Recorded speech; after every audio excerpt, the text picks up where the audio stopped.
Hello everyone. तो जैसे कि हम लोग physical geography class 11 NCERT discuss कर रहे थे, तो आज कंटिन्यू करते हैं हम उसके सेकंड चैप्टर की तरफ।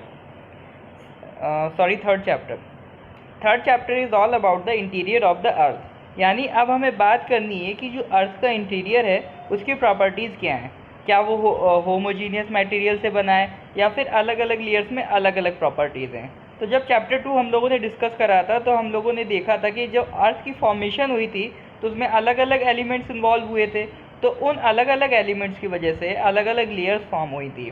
तो उसकी वजह से अगर एक ब्रॉड लेवल पे बात करी जाए तो अर्थ की अगर कोई क्रस्ट है, या कह सकें कि मान लीजिए ये अर्थ है, तो अगर अर्थ का एक पोर्शन हम उठा के देखें तो जो इस बिल्कुल अंदर वाला पोर्शन होता है उसे हम कहते हैं कोर, और ये वाला पोर्शन होता है मेंटल, और ये बिल्कुल आउटर पोर्शन को हम लोग कहते हैं क्रस्ट। ये एक ब्रॉड कैटेगराइज करना सीखा था। अब इसमें बात करनी है कि ये आपको एविडेंस क्या मिलते हैं इस बात को प्रूव करने की कि इस तरह से लेयरिंग्स हैं। किस तरह से आप कह सकते हैं क्या कोई पर्सन बाहर से अंदर तक गया है? तो ऐसा तो पॉसिबल नहीं है, क्योंकि अंदर का टेम्परेचर इतना ज़्यादा कि कोई पर्सन नहीं जा सकता। और जैसा कि हम जानते हैं कि जैसे जैसे आप अंदर जाते जाएंगे टेम्परेचर आपका बढ़ता जाएगा और डेंसिटी भी बढ़ती जाती है। ठीक है, तो अब देखते हैं इसमें कौन कौन सी प्रोसेस इन्वॉल्व हैं। तो दो प्रोसेसेस के नाम आपको दिए दिए रखे हैं, एक्सोजेनिक एंड एंडोजेनिक। एक्सोजेनिक यानी कि जो आपकी एक्सटर्नल प्रोसेसेस होती हैं, और एंडोजेनिक यानी जो जो आपकी internal with in the earth जो प्रोसेसेस हो रही हों वो आपकी एंडोजेनिक प्रोसेसेस होंगी। अब इसके बारे में हमें पता कैसे चलता है कि अर्थ के अंदर की प्रॉपर्टीज़ क्या है इंटीरियर ऑफ द अर्थ की? तो दो तरीके के सोर्सेज की हम बात करेंगे, एक है डायरेक्ट और एक है इनडायरेक्ट। ये चैप्टर आपका मेनली इनडायरेक्ट सोर्सेज से डील करता है। अब डायरेक्ट सोर्सेज में हम बात करें तो जो हम माइनिंग करते हैं तो माइनिंग से कुछ सॉलिड अर्थ मटेरियल मिलता है, एक वो हमारा सोर्स का काम करता है। उसके अलावा माइनिंग के अलावा साइंटिस्ट भी डिगिंग करते हैं, पेनिट्रेशन करते हैं डीपर डेप्थ में जाके, वो भी हमारा डायरेक्ट सोर्स का काम करता है। एक हमारा वोल्केनिक इरप्शन होता है। वोल्केनिक इरप्शन क्या होता है? आपका कोर या मेंटल से आपका जो भी मैग्मा होता है वो बाहर इरप्ट होके बाहर आता है, तो वो लावा बाहर आता है।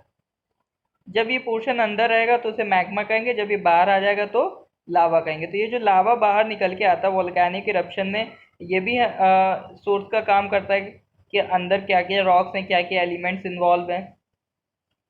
ये तो हो गए आपके डायरेक्ट। इनडायरेक्ट की बात करी जाए तो कुछ वेव्स वगैरह हम वहाँ से रिफ्लेक्ट बैक कराते हैं, उनसे पता करते हैं। ठीक है, उसके अलावा हमें टेम्परेचर प्रेशर पता है तो हम एक आइडिया लगाते हैं कि अलग अलग डेप्थ पे डेंसिटी का वेरिएशन कैसे हो रहा होगा और टेम्परेचर प्रेशर का वेरिएशन कैसे हो रहा होगा। एक इंफॉर्मेशन का सोर्स आपको मीटियोर्स भी होते हैं। Meteors are an kind of indirect source, क्योंकि ये आपको अर्थ पे तो नहीं मिले, ये अर्थ से बाहर से आ रहे हैं। अब हम इसमें ये आइडिया लगा लेते हैं कि ये मीटियोर जो बने हैं आपके, ये यूनिवर्स की इवोल्यूशन से बने, और अर्थ भी हमारा यूनिवर्स की इवोल्यूशन से बने, तो कोई ना कोई प्रॉपर्टी इसमें सिमिलर होंगी। तो कहीं ना कहीं ये मीटियोर भी हमारी हेल्प करता है अर्थ के अंदर की प्रॉपर्टीज़ जानने में। और इनडायरेक्ट सोर्सेज की बात करें तो gravitation, magnetic field and seismic activities हैं। यानी ग्रेविटेशन का यूज़ करते हैं, मैग्नेटिक फील्ड का यूज़ करते हैं, और सीस्मिक एक्टिविटीज़। सीस्मिक एक्टिविटीज़ के बारे में मेनली ये चैप्टर डील करता है। तो आगे कंटिन्यू करते हैं। अब ग्रेविटी के लिए उसने बोल रखा है एनसीईआरटी ने कि ग्रेविटी वैल्यूज़ जो हैं आपकी मटेरियल के हिसाब से अलग अलग होती हैं। ठीक है, तो यानी आपके जितने भी अर्थ में अलग अलग पार्टिकल्स हैं उनमें जो ग्रेविटी का डिस्ट्रीब्यूशन है वो अनइवन है। तो यानी अलग अलग प्लेसेस पे ग्रेविटी की वैल्यू भी अलग अलग होंगी। जैसे मान लीजिए आपके इक्वेटर और पोल पे अगर हम बात करी जाए तो इक्वेटर पे रेडियस ज़्यादा है। रेडियस ज़्यादा होने की वजह से इक्वेटर पे ग्रेविटी कम होगी कंपेयर टू ग्रेविटी एट पोल। तो ये ग्रेविटी में वेरिएशन आता रहता है लोकेशन चेंज होने की वजह से। तो इस तरह के डिफरेंस को क्या कहते हैं हम? Gravity anomaly. यानी जितनी वैल्यू होनी चाहिए उसके रेफरेंस में जितनी कम होती है उसको हम कहते हैं ग्रेविटी एनोमली। ये भी अर्थ की प्रॉपर्टीज़ को स्टडी करने के लिए बहुत बड़ा रोल प्ले करता है। मैग्नेटिक सर्वेज भी एक रोल प्ले करते हैं। इसके बाद अब हम मुद्दे पे आते हैं अपने, जो कि इसका मेन टॉपिक है। दो मेन टॉपिक्स हैं इसमें, एक अर्थक्वेक एक वॉल्केनो। कि आखिर अब ये अर्थक्वेक होता क्या है। अगर सिंपल वर्ड्स में बात करी जाए तो it is the shaking of the earth, यानी कहीं ना कहीं से वाइब्रेशंस अर्थ को मिल रहे हैं, जिन वाइब्रेशंस की वजह से हमें कुछ क्वेक्स फील होते हैं। तो ये तो जाहिर सी बात है, ये एक नेचुरल इवेंट है। अब वो बात अलग है कि ह्यूमन मेड एक्टिविटीज़ ऐसी होती हैं जो अर्थक्वेक को प्रमोट करती हैं। लेकिन रीज़न है कि अर्थ शेक क्यों होती है। जो हम लोग एक बेसिक रीज़न जानते हैं कि अर्थ जो है हमारा लिथोस्फीयर अलग अलग प्लेट से मिलके बना है।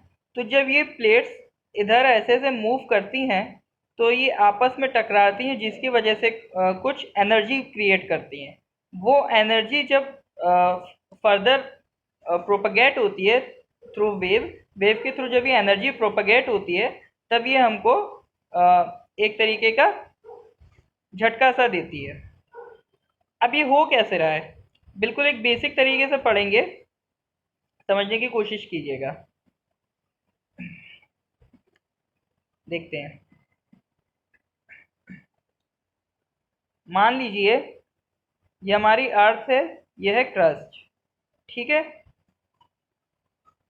और ये है मेंटल।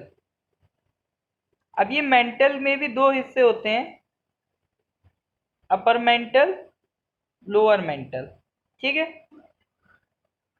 अब यहाँ पर एक लाइनिंग होती है, ये हमारी ऊपर से लेकर ये मान लीजिए 30 किलोमीटर तक आपकी ये क्रस्ट आई। क्रस्ट से थोड़ा आगे चलेंगे, मान लीजिए ये 30 था तो ये मान लीजिए 100, ठीक है। ये 100 किलोमीटर तक ये आपकी ये एक लेयर रहेगी, ठीक है। क्रस्ट से लेकर ये 100 किलोमीटर तक की जो रेंज रहेगी इसे हम कहते हैं लिथोस्फीयर, ठीक है। क्या कहेंगे? लिथोस्फीयर। ये आगे आने वाली स्लाइड्स में मैं और क्लियर समझाऊंगा। लिथोस्फीयर में जो लिथो का वर्ड है, लिथो का मतलब होता है रॉक, यानी इतने पोर्शन में आपको रॉक्स मिलेंगी। अब अपर मेंटल की बात चल रही है, तो अपर मेंटल में एक बार फिर से क्लियरली बनाते हैं। ये क्रस्ट थी, ये आपकी लोअर मेंटल, ये अपर मेंटल, ठीक है। अपर मेंटल में ही ये आपका क्रस्ट है। क्रस्ट में अगर हम ये कुछ 100 किलोमीटर तक चलें तो ये हमें मिल जाएगा लिथोस्फीयर, ठीक है। क्या मिल गया? लिथोस्फीयर।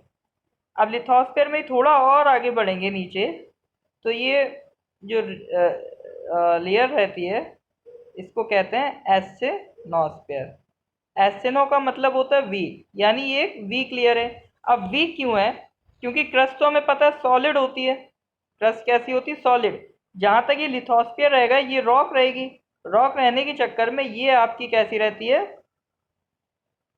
स्ट्रॉन्ग पोर्शन रहता है। और वहीं ये जहाँ पर आपकी ये एस्टेनोस्फीयर आ जाती है, ये आपका यहाँ तक सेमी सॉलिड रहता है। कैसा पोर्शन रहता है? सेमी सॉलिड पोर्शन रहता है, ठीक है। तो ये सेमी सॉलिड पोर्शन रहता है। और प्लेट टेक्टोनिक थ्योरीज में हम पढ़ेंगे कि यहाँ पर जो आपका फ्लूइड है सेमी सॉलिड है, तो थोड़ा सा ये मूव कर पाएगा। इसमें करंट्स जनरेट होती हैं। करंट जनरेट होने की वजह से ये फ्लूइड है तो ये मूव करेगा, ठीक है। अब जब ये मूव करेगा तो इसकी एनर्जी की वजह से इसके ऊपर की जो सॉलिड लेयर है इसमें भी वाइब्रेशंस होंगे होंगे ना। एनर्जी जो है यहाँ एस्टेनोस्फीयर से ऊपर की तरफ मूव करेगी ना। आप खुद सोचिए कि मान लीजिए ये ओशियन है और ये बोट है। तो ओशियन में जिस हिसाब से करंट आएंगे तो उसके हिसाब से बोट की मूवमेंट पे भी तो फर्क पड़ेगा।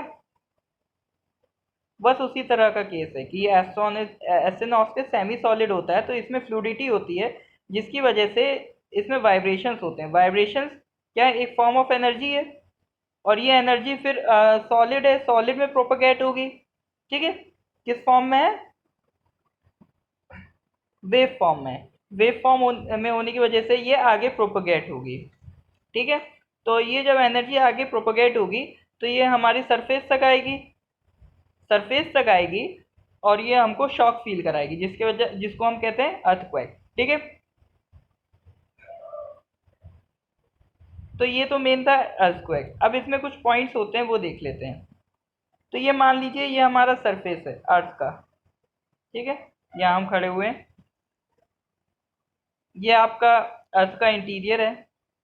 मान लीजिए यहाँ से कुछ शॉक, यहाँ कुछ वेव जनरेट होती है, यहाँ पर किसी तरह की आपकी हलचल होती है। ठीक है, यही तो आगे तक प्रोपोगेट हो रहा है। तो इस पॉइंट को हम कहेंगे फोकस। फोकस भी कहते हैं, हाइपोसेंटर भी कहते हैं। ठीक है, अब यहाँ से एनर्जी आपकी अलग अलग डायरेक्शन में ऐसे ऐसे आगे बढ़ेगी। तो जो परपेंडिकुलर पॉइंट होगा यहाँ पर सबसे पहले इस पहुंचेगी, क्योंकि ये डिस्टेंस सबसे कम है। तो इससे जस्ट ऊपर जो पॉइंट होगा उसको हम कहेंगे एपिसेंटर। और यही सबसे खतरनाक पॉइंट होता है, क्योंकि यहीं से आपकी क्या कहते हैं सबसे ज़्यादा जो अर्थक्वेक है, जो आपकी वेव्स हैं सबसे ज़्यादा इसी पॉइंट से प्रोपेगेट होंगी। आप कभी भी देखना अर्थक्वेक आएगा तो ये ज़रूर बात आएगी कि अर्थक्वेक का एपिसेंटर क्या था। जो एपिसेंटर होगा सबसे ज़्यादा नुकसान उसी पॉइंट पर होगा। अब मान लीजिए ये रॉक है, ठीक है, आप इस पे हैमर मारेंगे तो एक पॉइंट जहाँ पे टकराएगा, ज़्यादातर जो क्रैक्स आना जनरेट होंगे वो वहीं से होंगे। सबसे ज़्यादा नुकसान कहाँ पे होगा? आपका एपिसेंटर पे होगा। फिर यहाँ से वेव्स प्रोपोगेट होती रहेंगी, जिससे शॉक भी आपका, वाइब्रेशन भी बढ़ता रहेगा। ठीक है, जो एक्चुअल पॉइंट है जहाँ से प्रोपेगेट हो रहा है वो है फोकस। और फोकस से जस्ट जो पॉइंट सरफेस को कनेक्ट करता है वो पॉइंट है आपका एपिसेंटर। ठीक है, तो अब हम ये देख रहे हैं कि फोकस से एपिसेंटर और एपिसेंटर से ये प्रोपेगेट हो रही है ये वेव। तो ये किस तरह की वेव्स हैं, इनके बारे में बात करते हैं। Earthquake waves. अब वेव्स होती हैं दो तरीके की, body waves and surface waves. ये हमारी सरफेस थी। अब यहाँ से जब वेव निकल रही है, ठीक है, तो इस वेव को हम कहेंगे बॉडी वेव। ठीक है, और जो सरफेस पे जब वेव पहुंच जाएगी फिर प्रोपोगेट होगी, उसको हम कहेंगे सरफेस वेव। सबसे खतरनाक सरफेस वेव होती, जो हमें फील होती है वो होती सरफेस वेव। ठीक है, अब इससे रिलेटेड कुछ और पॉइंट्स हैं, जैसे कि जो बॉडी वेव होती है वो दो तरीके की होती है, प्राइमरी और सेकेंडरी। और दूसरी क्या थी? Surface wave. ठीक है, उसके अलावा ये और आपको याद रखना है कि जब आपकी बॉडी वेव ट्रैवल होगी तो दो वेव्स जो थी, प्राइमरी और सेकेंडरी, डिफरेंस कैसे पता चल रहा है? ऐसे पता चल रहा है कि प्राइमरी वेव जो है आपकी पहले ट्रैवल करेगी, यानी जो प्राइमरी वेव की स्पीड है वो सेकेंडरी वेव की स्पीड से ज़्यादा होगी। ठीक है ना, ये पॉइंट याद रखना है, प्राइमरी वेव की स्पीड सेकेंडरी वेव से ज़्यादा होगी। उसके अलावा वेव की जो स्पीड होती है, ठीक है, वो सबसे ज़्यादा होती है डेंसर मीडियम में। जितना ज़्यादा डेंसर मीडियम, उसकी स्पीड उसी मीडियम में उतनी ज़्यादा। तो इस हिसाब से जो स्पीड सॉलिड में होगी वो स्पीड लिक्विड से ज़्यादा होगी और वो गैस से ज़्यादा होगी। ठीक है, अब सेकेंडरी वेव्स हैं वो थोड़ा आलसी हैं, प्राइमरी वेव से उनकी स्पीड कम है। तो जैसे जैसे मीडियम रेयरर होता जाएगा, सॉलिड डेंसर है उससे रेयरर आपका लिक्विड है, उससे रेयरर गैस है, तो जैसे जैसे मीडियम आपका रेयरर होता जाएगा उसी हिसाब से आपकी जो स्पीड है कम होती जाएगी। तो सेकेंडरी वेव वैसे ही आलसी थी, प्राइमरी से भी स्लो। ठीक है, तो प्राइमरी तो आपका सॉलिड लिक्विड गैस तीनों में चली जाएगी, लेकिन सेकेंडरी ऑलरेडी स्लो होने की वजह से सॉलिड में तो जा रही है बट लिक्विड गैस में नहीं जाएगी। ठीक है, यानी कि कहने का मतलब है जो हमने बात करी बॉडी वेव्स में, दो वेव्स प्राइमरी सेकेंडरी, तो प्राइमरी वेव्स आपकी सॉलिड में भी जाएगी, लिक्विड में भी जाएगी, गैस से भी, मतलब सॉलिड लिक्विड गैस तीनों से पास करेगी, और जो सेकेंडरी वेव है वो सिर्फ सॉलिड से पास करेगी। ये पॉइंट्स याद रखने हैं, इनके शेडो जोन आगे देखेंगे, उसे बनाने में आसानी रहेगी। ठीक है, इसके बाद आती है सरफेस वेव। सरफेस वेव इनसे स्लो चलती है, लेकिन चूंकि सरफेस वेव का क्या रहता है, वो सरफेस से डायरेक्ट कनेक्ट होती है, तो वो हमको सबसे ज़्यादा फील होती हैं। एक्चुअल में जो हमें फील होती हैं वो होती हैं सरफेस वेव। तो ये पूरा पोर्शन था आपका अर्थक्वेक वेव से related. All natural Surf earthquake कहाँ प्लेस होते हैं, लिथोस्फीयर में। ठीक है, सीस्मोग्राफ से हम डिटेक्ट करते हैं, दो तरीके की वेव्स देख ली, body waves and surface waves. Body waves are generated due to the release of energy at the focus. Focus पे जो एनर्जी निकलती है फिर ऑल डायरेक्शन में ट्रैवल करती है अर्थ की बॉडी से। बॉडी फिर सरफेस रॉक्स के साथ इंटरेक्ट करती हैं और क्या जनरेट करती हैं, सरफेस वेव्स। जैसे जैसे मीडियम बदलेगा वेलोसिटी बदलेगी डिफरेंट डेंसिटीज के साथ। Denser the material higher is the velocity. Their direction also changes as they reflect or refract when coming across materials with different densities. मान लीजिए प्राइमरी वेव थी, ये सॉलिड ये लिक्विड, सॉलिड में ऐसे जा रही है, तो जब ये मीडियम चेंज होगा इसका तो कुछ ना कुछ डेविएशन इसमें हमें देखने को मिलेगा। ठीक है, तो यानी जब मीडियम चेंज होता है तो अगर ये रिफ्लेक्ट होती हैं तो आपके कुछ बैंड हो जाती हैं, बिल्कुल सीधे नहीं जाती हैं। ठीक है, तो आगे देखते हैं emergence of shadow zone. P wave का शैडो जोन देखते हैं। अब साइंटिस्ट क्या थे, उन्होंने एक सीस्मोग्राफ यहाँ लगाया, अलग अलग जगह पे लगाया। तो सबसे पहला एविडेंस क्या है कि हमें पता चल गया कि हमारी अर्थ होमोजीनियस नहीं है। कि मान लीजिए इस पॉइंट पर फोर्स जनरेट हुआ, तो अगर बीच में सारे मीडियम एक ही जैसे होते तो ये रे आपकी बिल्कुल ऐसे चल के आती, लेकिन ये वाली रे आप देख रहे हैं कहीं यहाँ पहुँच रही है, कोई यहाँ पहुँच रही है, बिल्कुल सीधे तो नहीं पहुँच रही है ना। तो इसका मतलब कोई और मीडियम से जिसकी वजह से इसका जो डायरेक्शन है वो फ्लक्चुएट हो रहा है। तो देखते हैं क्या डायरेक्शन है। अब यहाँ से तो हम चले, हमें पता है कि P wave solid liquid gas तीनों में ट्रैवल करती है, तो ये आपका सीधे सीधे ट्रैवल करती गई, ये आई। अब लेकिन जैसे जैसे ये आपका क्रस्ट और मेंटल में तो आपका लगभग लगभग सॉलिड ही था। ठीक है, फिर भी थोड़ा बहुत आपका डिफ्लेक्शन होगा।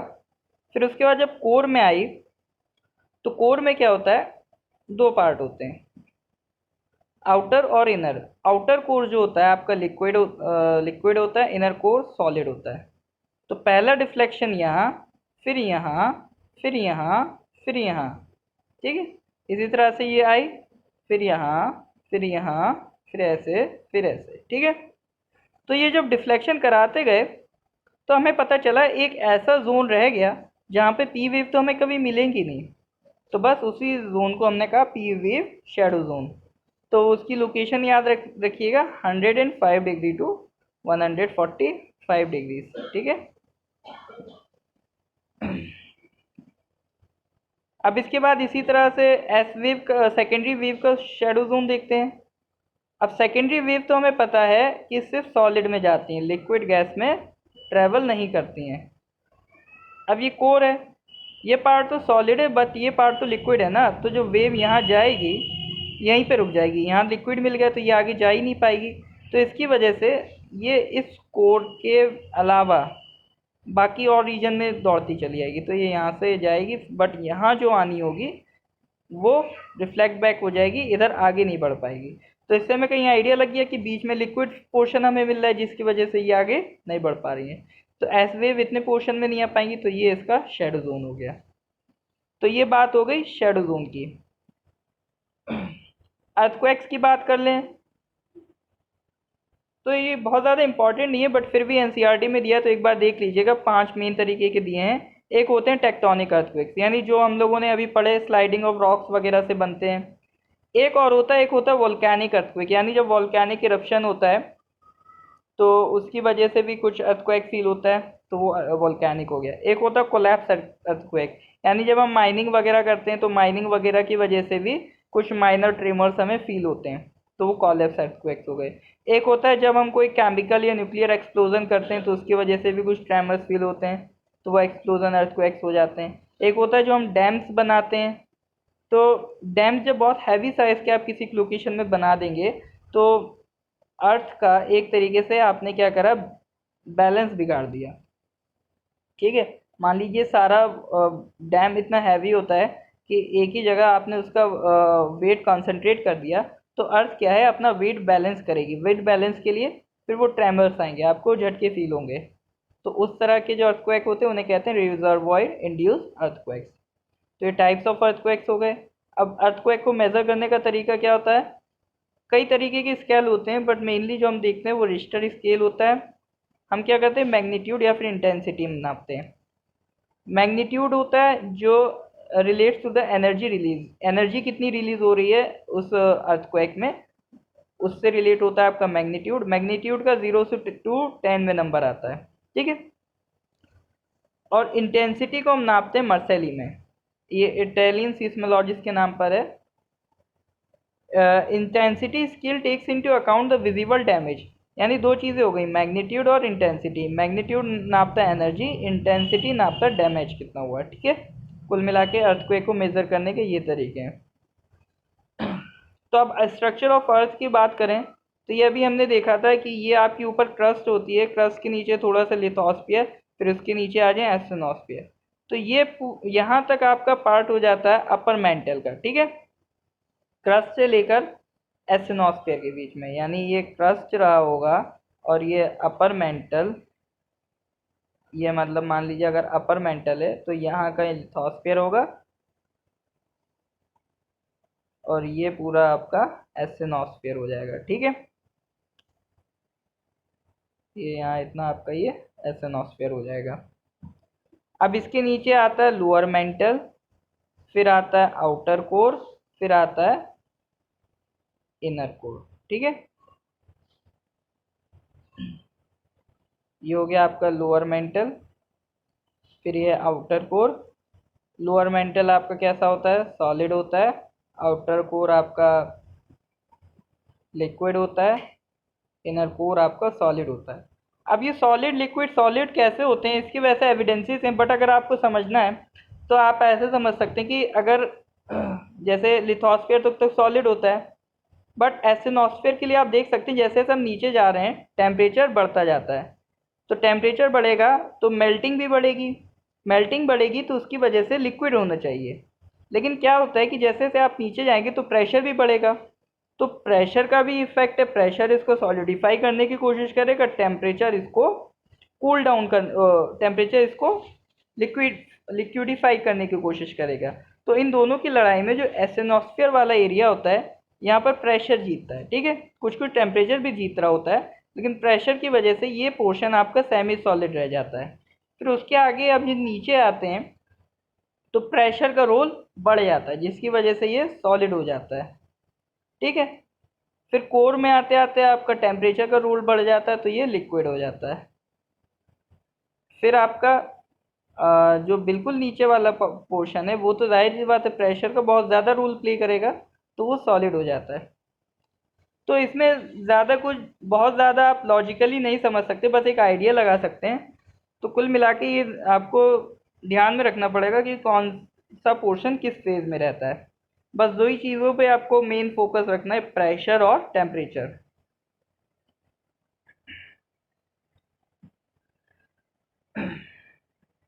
तो अब स्ट्रक्चर ऑफ द अर्थ की बात करें तो जो क्रस्ट होती है वो आउटर मोस्ट पार्ट होता है, देख लिया हमने। नेचर इसका कैसा होता है, ब्रिटल। ओशियनिक और कॉन्टिनेंटल क्रस्ट जो होती है उनकी थिकनेस वेरी करती है। फॉर एग्जाम्पल ये क्या, ओशियन, ये होता है कॉन्टिनेंट। तो बताइए आप किसकी थिकनेस ज़्यादा है, कॉन्टिनेंट की ज़्यादा है। तो कॉन्टिनेंटल क्रस्ट जो होती हैं वो आपकी ओशियानिक क्रस्ट से ज़्यादा थिक होती हैं।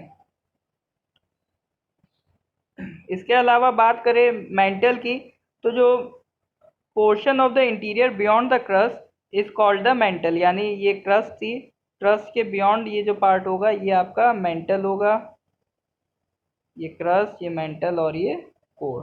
ठीक है, मेंटल में हमने देखा अपर पोर्शन क्या था इसका, एस्टेनोस्फीयर था। इसके डेंसिटी क्रस्ट से तो ज़्यादा होती, डेंसिटी जैसे से नीचे आएंगे बढ़ती जाएगी।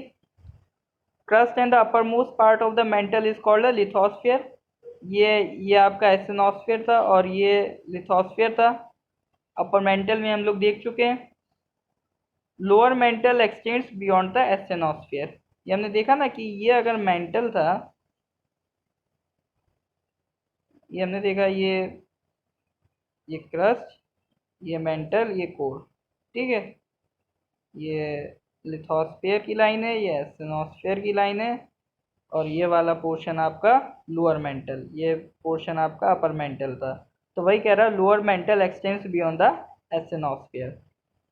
ये सॉलिड स्टेट में होता है, ये वाला पोर्शन जो होता है सॉलिड स्टेट में होता है। ये भी होता है, ये लिथोस्फीयर तक का जो पोर्शन होता है वो सॉलिड होता है, बट जो एस्टेनोस्फीयर का बीच में पोर्शन पड़ता है ये होता है आपका सेमी सॉलिड होता है। इसके बाद कोर की बात करें तो कोर हम लोगों ने देखा दो पार्ट होते हैं, एक आउटर कोर और एक inner core. Inner core solid होता है, आउटर कोर लिक्विड होता है। इनर और core is made up of very heavy material. सबसे डेंस आपका कोर होता है, इसमें निकल एंड आयरन आते हैं। इसको कहते हैं निफे, निकल आयरन। यानी ऐसे याद रखिए, ये क्रस्ट, मेंटल, कोर। क्रस्ट में होता है सीमा, इसमें होता है सियाल, ये होता है नीफे। सीमा मतलब सिलिकॉन मैंगनीज, सियाल मतलब सिलिकॉन एल्यूमिनियम, और नीफे मतलब आयरन और निकल। यानी इनकी अमाउंट ज़्यादा पाई जाती है यहाँ पर, ऐसे याद रखना है। अब कुछ डिसकंटिन्यूटीज होती हैं। डिसकंटिन्यूटी क्या होती है, एक तरीके की बाउंड्रीज होती हैं। जैसे कि आपकी लेहमान डिसकंटिन्यूटी जो होती है, ये आपकी आउटर कोर और इनर कोर, ये आउटर कोर और इनर कोर, इनके बीच में जो डिसकंटिन्यूटी होगी ये होगी आपकी लेहमान डिसकंटिन्यूटी। ठीक है, और फिर आउटर कोर और लोअर मेंटल, इनके बीच की डिसकंटिन्यूटी को कहेंगे गटनबर्ग। फिर lower mental and upper mantle, इनके बीच की डिसकंटिन्यूटी को कहेंगे रेपिटी। एक तरीके की ये बाउंड्री होती है। फिर अपर मेंटल और लोअर क्रस्ट, इनके बीच की बाउंड्री को क्या कहेंगे, मोवोरिक। क्या कहेंगे, मोरोविक, मोरोविक। फिर एक होती है कोनोराड, जो अपर क्रस्ट और लोअर क्रस्ट के बीच में होती है। ये अपर क्रस्ट, ये लोअर क्रस्ट, और इसके ऊपर अपर क्रस्ट, इनके बीच में जो बाउंड्री होती है वो होती है कॉनरॉड डिसकंटिन्यूटी। तो ये काइंड ऑफ डिसकंटिन्यूटीज हैं, इनको भी एक बार रिवाइज कर लीजिएगा। इसके बाद आते हैं आपके वोल्केनोज। अगला जो इम्पोर्टेंट पार्ट है आपका वो है वोल्केनोज। अब वोल्केनो आपका एक तरीके का जो भी एक प्लेस होती है जहाँ पे gases, ashes and molten material, lava kind escape to the ground. यानी क्या होता है, ये आपका क्रस्ट है, अंदर कुछ प्रोसेस चली जिसकी वजह से अंदर क्या होता है, मैग्मा होता है, हीट अप हो गया और ये बाहर इरप्ट हो गया। तो ये बाहर आएगा तब इसे लावा लावा कहेंगे, अंदर आएगा तो मैग्मा कहेंगे। ठीक है, तो ये इरप्ट हो गया। अब इसमें कई प्रोसेसेस रहती हैं जो हम लोग प्लेट टेक्टोनिक पढ़ेंगे तब ज़्यादा अच्छे से समझेंगे। जैसे हम लोगों ने कन्वेंशनल करंट कहा था, करंट की वजह से आपका प्लेट्स मूव करती हैं, उसी तरह के रीज़न रहते हैं कि आपका प्लेट्स वगैरह मूव करती हैं। तो एनर्जी आपकी जब बाहर आती है, अंदर प्रेशर बहुत ज़्यादा बढ़ जाता है तो वो बाहर आने की कोशिश करता है, और जब वो बाहर आता है तो अंदर का मैग्मा बाहर निकल के आता है, उसी को हम लावा कहते हैं। तो लावा बेसिकली दो तरीके का होता है, एसिडिक और बेसिक। ठीक है, तो देखते हैं आगे क्या है। तो वोल्केनोज में आगे अब टाइप्स हैं। एक होता है शील्ड वोल्केनो। शील्ड वोल्केनो, अब देखिए जैसे हमने कहा ये दो तरीके के लावा होते हैं, एसिडिक और बेसिक। अब जो एसिडिक लावा होते हैं आपके हाईली एक्सप्लोजिव होते हैं, यानी मान लीजिए ये सरफेस है तो ये एकदम से एक्सप्लोड करेंगे, ठीक है, इस तरह से। तो इनकी जो ये हाइट भी ज़्यादा कवर करेंगे। अब जितनी ज़्यादा हाइट कवर करेंगे उतने ही ज़्यादा ये स्टीप होंगे, यानी इनकी जो स्लोप होगी उतनी ज़्यादा स्टीप होगी, ठीक है। तो ये तो हो गए आपके एसिडिक। और एक काइंड ऑफ आपका लावा होता है, उसे कहते हैं बेसिक लावा। उसमें आपकी जो एक्सप्लोजन का रेट होता है वो थोड़ा कम रहता है, वो नॉर्मली आपका फ्लो होते रहते हैं, तो वो इस तरह से। तो ये आपके बहुत दूर तक फैल जाते हैं। जैसे फॉर एग्जांपल हमारा दक्कन प्लेट्यू, वो बेसाल्टिक लावा से ही बना है। ये ऐसे बढ़ते जाएंगे, ठीक है। तो शील्ड वॉल्केनो भी उसी तरह का लावा है। अब जो एसिडिक लावा है वो एक तरीके का कोन बनाएंगे ना, हाइट ज़्यादा होगी उनकी। लेकिन जो शील्ड वॉल्केनो है वो कोन तो बनाएंगे लेकिन बहुत कम हाइट का कोन बनाएंगे। इस तरह की शील्ड की शेप का वो लावा निकलता है, जो उसकी शेप होती है कुछ कुछ शील्ड जैसी होती है, इसीलिए उसको कहते हैं shield volcano. Bearing the basalt flows, shield volcanoes are the largest of the all the volcanoes on the earth। यानी जो बेसाल्ट फ्लोज होते हैं, बेसाल्ट फ्लोज ऐसी होते हैं जिनकी हाइट कम होती है बट वो बहुत दूर तक फैलते हैं। तो उनको अगर हटा दें तो जो शील्ड वॉल्केनोज हैं वो सबसे लार्जेस्ट दूर तक जाने वाले वॉल्केनोज हैं। जैसे हवाइन वॉल्केनोज ज़्यादातर ये बसाल्ट के बने होते हैं। बसाल्ट क्या है, एक लावा है जो कि बहुत फ्लूइड होता है, यानी इनकी फ्लूडिटी ज़्यादा होती है। जो एसिडिक वाले होते हैं उनकी फ्लूडिटी कम होती है, वो ज़्यादा दूर तक नहीं जा पाएंगे, वो हाइट ज़्यादा कवर करेंगे क्योंकि वो एक्सप्लोजिव ज़्यादा होते हैं। अब ये ज़्यादा दूर तक नहीं जा रहे हैं तो ये कैसे हैं, लो एक्सप्लोजिव, ठीक है। Upcoming lava moves in the form of a fountain and throws out the cone at the top of the vent and develops into cinder cone। यानी एक छोटे से कोन की शेप में बन जाएगा बट ये ओवरऑल एक शील्ड की तरह शेप रहती है, इसीलिए इसको कहेंगे शील्ड कोन, ठीक है। Next is composite volcanoes. Composite volcanoes क्या होते हैं, ये एक तरीके के एसिडिक वॉल्केनोज होते हैं। इसमें क्या होता है कि मान लीजिए आपका कभी एक्सप्लोजन हुआ,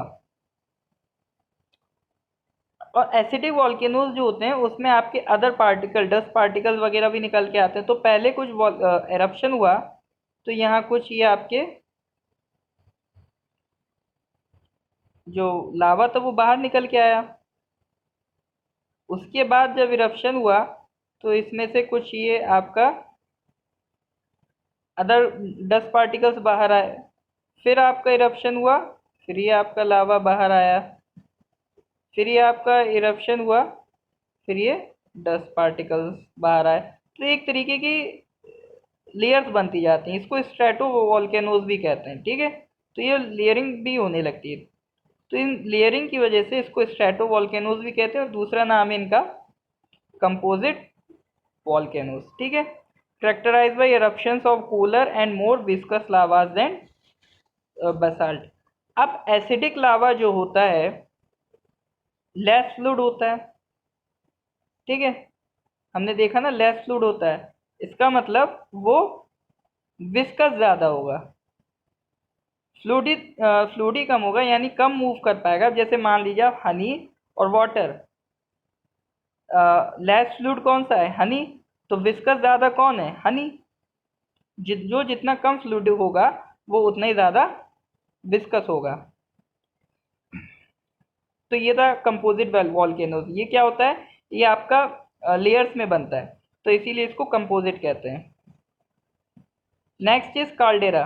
काल्डेरा भी एक तरीके का एसिडिक वॉल्केनो है। ये इतना हाईली एक्सप्लोजिव होता है कि जब ये बाहर आता है तो अपने माउथ को भी तबाह कर देता है और एक बड़ा सा होल क्रिएट कर देता है यहाँ पर। ये आप देख रहे हैं, ये इसने इतना होल क्रिएट कर दिया, और फिर आगे चल के यहाँ पे बारिश वगैरह से पानी बढ़ने लगता है तो एक लेक भी बन सकता है।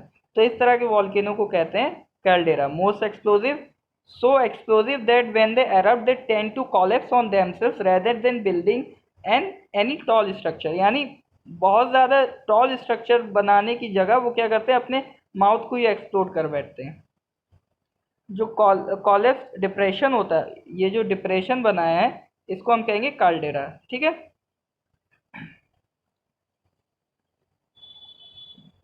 नेक्स्ट इसके बाद है फ्लड बसाल्ट प्रोविंस। ये आपका इस तरह का लावा होता है, ये आपका बाहर निकलता है तो ये बस स्लोली स्लोली स्लोली स्लोली फैलता रहता है। अब जितना कम हाइट होगा उतनी ज़्यादा ये दूर तक फैलता रहेगा, थाउजेंड्स ऑफ किलोमीटर्स तक फैल जाता है। जैसे हमारा Deccan trucks from India is it's example.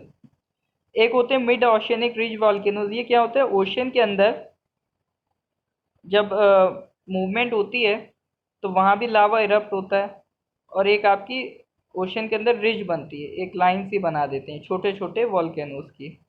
इसको कहते हैं मिड ओशियनिक रिज वॉल्केनोज। इसके बारे में ज़्यादा टेंशन नहीं लेनी, जब हम लोग प्लेट टेक्टोनिक थ्योरी पढ़ेंगे तब इसको कवर करेंगे, मिड ओशियनिक रिज वॉल्केनोज को। अब कुछ लैंडफॉर्म्स होते हैं।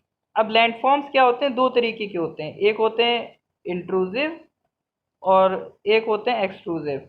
अभी जो हमने पढ़े ना कि ये composite volcanoes, shield volcanoes, caldera, ये सब थे एक्सट्रूसिव वॉल्केनोज जो हमें ज़मीन के बाहर दिखाई दे रहे हैं। बट एक लावा है, अब मान लीजिए इधर जाने के साथ साथ थोड़ा इधर टहल गया, इधर मूव कर गया, तो यानी ये ज़मीन के अंदर भी लैंडफॉर्म्स में बदलाव कर रहा होगा ना, तो उन लैंडफॉर्म्स को हम कहेंगे इंट्रूसिव लैंडफॉर्म्स। तो उनको भी एक बार स्टडी करना पड़ेगा।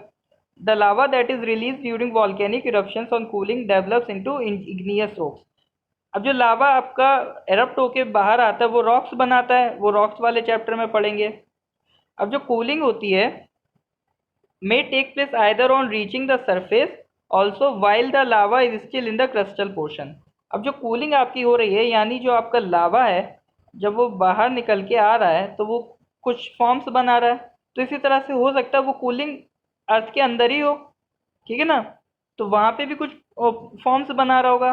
तो depending on the location of the cooling of the lava, igneous rocks को हमने कैसे क्लासीफाई करा, एक तो होगा वॉल्केनिक रॉक्स जो सरफेस पे कूल कर रही हैं, और एक हो गई प्लूटोनिक रॉक्स जो क्रस्ट के अंदर कूल कर रही हैं। अब जो लावा जो क्रिस्टल पोर्शन के अंदर ही कूल डाउन हो गया, उसकी फॉर्म्स अलग होंगी, उन फॉर्म्स को हम कहते हैं इंट्रूसिव फॉर्म। यानी जो फॉर्म आपकी क्रस्ट के अंदर डेवलप हो रही हो वो कहलाएंगी इंट्रूसिव फॉर्म्स। उसमें आपका एक होता है बेथोलिथ, फिर होता है लिकोलिथ, लिपोलिथ, फेकोलिथ, सिल्स एंड डाइक्स। तो देख लेते हैं ये क्या क्या होती हैं। तब देखिए आप,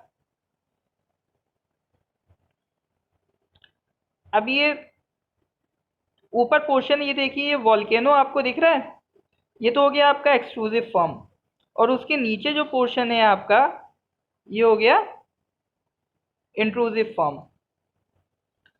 अब ये सबसे पहले नीचे ये वाला पोर्शन ये है बेथोलिथ, बैठा हुआ है सबसे नीचे आराम से मस्त, ये हो गया बेथोलिथ। ये हो गया सिल्स, जो पैरेलल है वो हो गया सिल्स, ठीक है। और ये थोड़ा सा जो परपेंडिकुलर है ये हो गया डाइक। और एक पोर्शन ये है ना,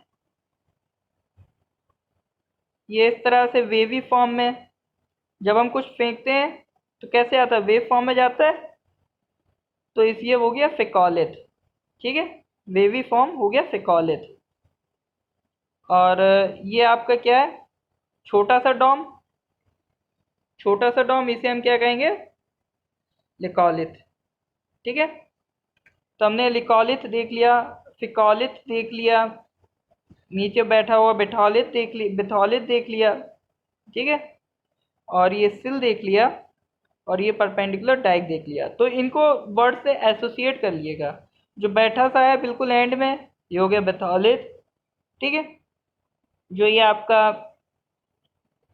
डॉम शेप्ड का है ये हो गया लिकोलिथ, ये आपका वेवी फॉर्म का है फिकोलिथ, पैरेलल हॉरिजॉन्टल है सिल्स, और ये परपेंडिकुलर टाइप का है ये हो गया डाइक।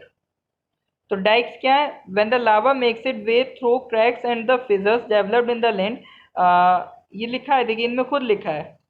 वर्ड जो पकड़े ना उनको पकड़ी, जैसे परपेंडिकुलर वर्ड पकड़ा था ना डाई के लिए, तो वही लिखा है, परपेंडिकुलर टू द ग्राउंड। इसके अलावा लिकोलिथ के लिए पकड़िए, लार्ज डोम शेप्ड, ठीक है। और लेपोलिथ के लिए क्या, a portion of the wherever it में गेट रेस्टेड, जो कॉनकेव पोर्शन है आपका वो हो जाएगा लिपोलिथ। और जो आपका वेवी फॉर्म है, जियोसिंक्लाइन एंटीक्लाइन होते हैं आपके, ये जो वेव फॉर्म होती है जियोसिंक्लाइन एंटीक्लाइन, तो वही है ना, at the top of anticline. तो ये वर्ड मिले तो आपका फिकॉलिथ, और हॉरिजॉन्टल वर्ड मिले तो आपका सिल्स से जोड़ दिएगा। और जो क्या लिखा है ना, large domes that cools in the deeper part of the crust, ये आपके बेथोलिथ। तो ऐसे इनको याद रखने की कोशिश कीजिएगा, वरना अगर बिल्कुल एक एक लाइन से याद करने बैठ जाएंगे तो बहुत ज़्यादा हो जाएंगे।